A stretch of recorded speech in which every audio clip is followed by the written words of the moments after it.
Muy frecuentemente, los pacientes consultan por alteraciones del hepatograma. Es objetivo de esta clase establecer qué es un hepatograma, cuándo el médico clínico solicita un hepatograma, qué estudios de laboratorio lo componen y por otra parte cómo se hace la interpretación de las alteraciones que pueden existir en el mismo.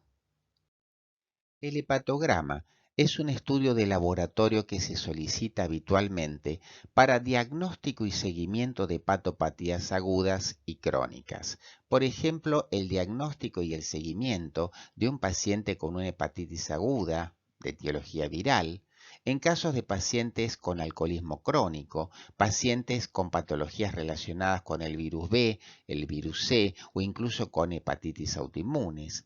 El control de tratamiento con drogas potencialmente hepatotóxicas, cuando ustedes tienen que indicar tratamientos, por ejemplo, con estatinas, con antiinflamatorios, con antibióticos, con anticonceptivos orales, con anestésicos, que son habitualmente drogas de pasaje o eliminación hepática, es importante pedir un hepatograma para determinar si no existe una patología preexistente.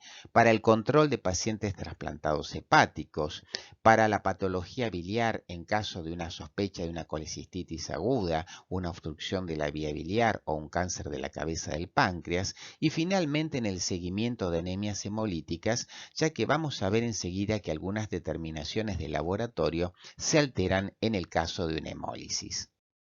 Cuando el médico solicita un hepatograma, el mismo consta de las siguientes determinaciones: la bilirrubinemia total y directa, las transaminasas, aspartato aminotransferasa y alanina aminotransferasa, la fosfatasa alcalina, la gamma glutamil transpeptidasa, la 5' nucleotidasa y la lactato deshidrogenasa. Dentro de los estudios de laboratorio que componen el hepatograma, ustedes deben conocer bien el valor de la bilirrubinemia total, que normalmente es de 1 miligramo por decilitro, la bilirrubinemia conjugada 0,25 miligramos por decilitro, obviamente la no conjugada hasta 0,75 miligramos por decilitro, y el resto de las determinaciones, transaminasas, fosfatasa alcalina, gamma glutamil transpeptidasa y láctico deshidrogenasa, los valores de referencia van a depender mucho de acuerdo a los métodos de laboratorio utilizados y serán referidos, por supuesto, por el laboratorio correspondiente. ¿Qué alteraciones puede sufrir, por ejemplo, el metabolismo de la bilirrubina? El aumento de la bilirrubinemia total a expensas de la no conjugada nos obliga a pensar en primer lugar en la posibilidad de una hemólisis, es decir, en un acortamiento de la vida media de los glóbulos rojos. Al no atravesar el filtro renal, los pacientes no presentan coluria. Recuerden ustedes que la coluria es la presencia de pigmentos biliares en la orina que se sucede cuando existe algún grado de colestasis, ya sea intra o extrahepática.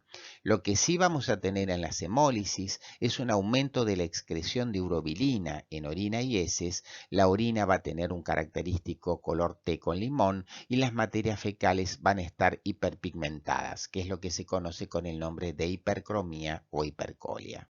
El diagnóstico de hemólisis se confirma en el laboratorio a través del aumento de la lactato deshidrogenasa y del nivel de reticulocitos, la caída de la aptoglobina y la prueba de Coombs positiva sugiere el mecanismo autoinmune.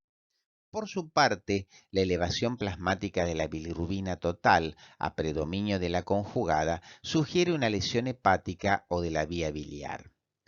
El mayor predominio de la bilirrubina conjugada, 3:1 o más, sugiere una lesión obstructiva extrahepática, es decir, una colestasis extrahepática.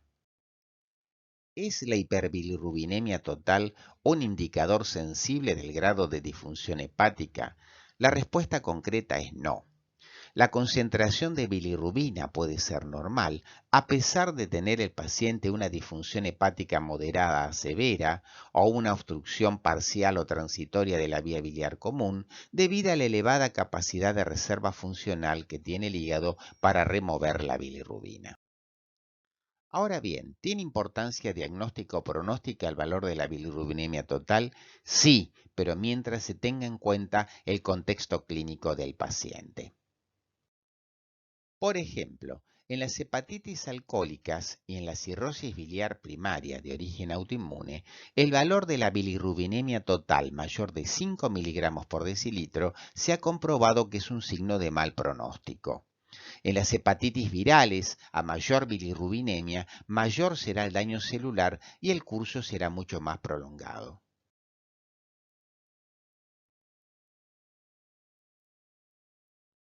¿Qué importancia tiene el aumento de transaminasas en el hepatograma? La elevación de las enzimas transaminasas en el hepatograma revela hepatonecrosis, es decir, la muerte de la célula hepatocitaria. Por un lado tenemos la alanina aminotransferasa, llamada también GPT, que es una enzima de localización preferentemente, además de ser hepática citoplasmática, por lo cual una lesión, por mínima que sea, por la membrana del hepatocito, libera estas enzimas rápidamente a la sangre. Es una de las enzimas que ustedes van a encontrar aumentadas más precozmente en el caso de un hígado graso, por ejemplo. La aspartato aminotransferasa, llamada también GOAT, es una enzima de localización bilocular, tanto mitocondrial o citoplasmática. También su aumento en sangre indica un grado de hepatonecrosis, pero mucho más severo que en el caso anterior, ya que la GPT es de localización citoplasmática y esta enzima ya está refiriendo un daño mitocondrial. Resumiendo, la elevación sérica de la ALAT o de la SAT resultan de necrosis hepatocelular o inflamación como en el caso de la hepatitis. Una elevación de más de 10 veces su valor normal sugiere una hepatitis viral aguda. La ALAT es más específica para daño hepático que la SAT, pero un nivel de ASAT, al menos el doble que de la ALAT, es típica de una injuria hepática alcohólica. Muchas veces, cocientes diagnósticos pueden diferenciar una hepatitis aguda de una hepatopatía crónica, por ejemplo. El caso más habitual es el cociente de Derritis, que pone en el numerador a la SAT. Recuerden ustedes que la SAT es una enzima bilocular, citoplasmática y mitocondrial, y en el denominador a la LAT, que es una enzima totalmente citoplasmática. Si tenemos un valor menor de 1, es decir, hay un aumento más de la LAT que de la SAT, esto puede ser un indicio de una hepatitis aguda. Por su parte, un aumento mayor a 1, es decir, predominio del numerador, estaría sugiriendo un grado de intensidad más importante de lesión de la célula hepática, como podría ocurrir en una hepatopatía crónica. Otros cocientes diagnósticos menos utilizados consisten, por ejemplo, en el cociente de Schmidt, que relaciona en el numerador la suma de las enzimas transaminasas ASAT y ALAT y en el denominador de la de glutamato deshidrogenasa. Un cociente menor de 20 habla de una colestasis extrahepática y un cociente mayor a 20 habla de una clara colestasis intrahepática. Es importante destacar que no siempre es necesaria la necrosis para la liberación de enzimas. Basta con que exista un trastorno de la permeabilidad celular, como en el caso, por ejemplo, de una hipoxia, para que se liberen las enzimas más superficiales, como ser la LAT. Por ese motivo, las transaminasas no solo se elevan en las hepatitis virales, sino también en las tóxicas, en las medicamentosas, en las isquemias hepáticas y en la enfermedad veno-oclusiva del hígado. El nivel de ALAT es mayor que el de ASAT en el hígado graso no alcohólico, previamente al desarrollo de una cirrosis. Por último, una elevación aislada de la ALAT sérica puede ser vista también en la enfermedad celíaca. Por su parte, la fosfatasa alcalina del suero procede principalmente de los huesos y también del hígado.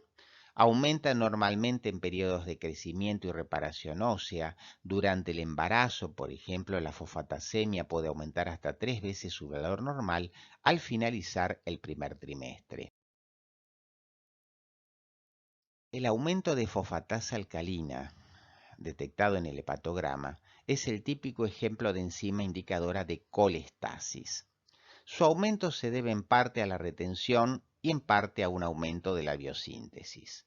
Así, en las colestasis intrahepáticas, los niveles de la enzima aumentan muy precozmente, casi concomitantemente con los niveles de bilirrubina. Por lo tanto, y por último, en las extrahepáticas, muchas veces la fosfatasa alcalina tarda varios días en aumentar y lo hace progresivamente. Recuerden ustedes ante un paciente con un aumento de la fosfatasa alcalina que el origen hepatobiliar no es exclusivo. La fosfatasa alcalina también aparece en hueso, en intestino, en los leucocitos y también en la placenta. Los niveles elevados de fosfatasa alcalina sérica de origen hepatobiliar aparecen fundamentalmente en las colestasis o en la enfermedad hepática infiltrativa como ser un tumor o como ser un granuloma.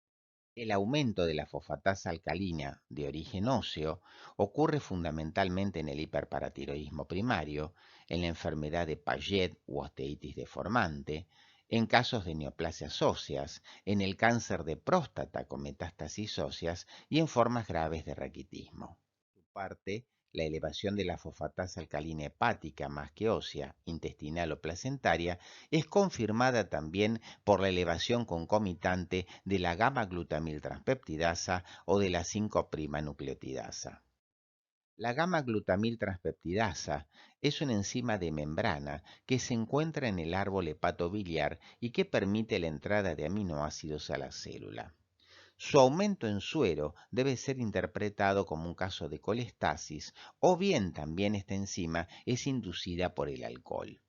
Aumenta de manera más sensible que la LAT en casos de metástasis hepáticas.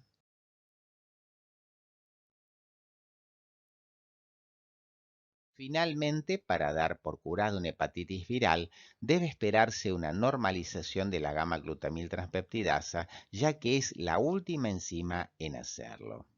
Si ello no ocurriera, a pesar de la normalidad de las transaminasas, el médico clínico ha de sospechar un posible pasaje a la cronicidad de la hepatopatía. La enzima 5'-nucleotidasa es una enzima que posee especificidad hepática, a diferencia de la fosfatasa alcalina que tiene distintos orígenes.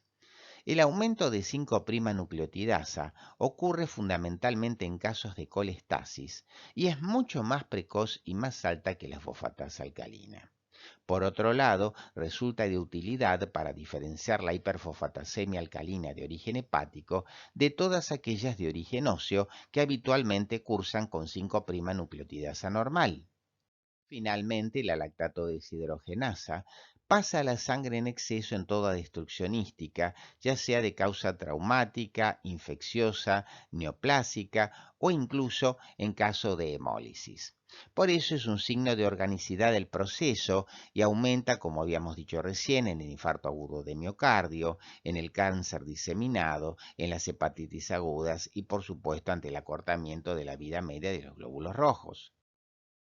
La colinesterasa hepática es una enzima sintetizada por el hígado en carácter de exclusividad.